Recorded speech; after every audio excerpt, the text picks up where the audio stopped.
You might have heard a lot of browsers now these days, but if you talk about one of the world's best browser for PC, then you have to choose very carefully because there are so many things to keep in mind which makes a world number one browser.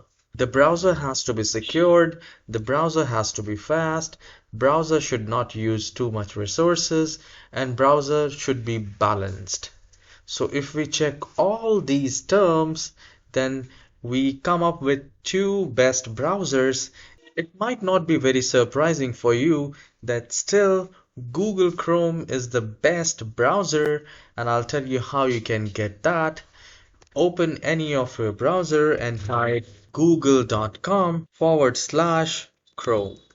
Once you do that, hit enter and you will download the Google Chrome. And the second browser is the Microsoft Edge, which is a built-in browser of Windows 10 and Windows 11 computer.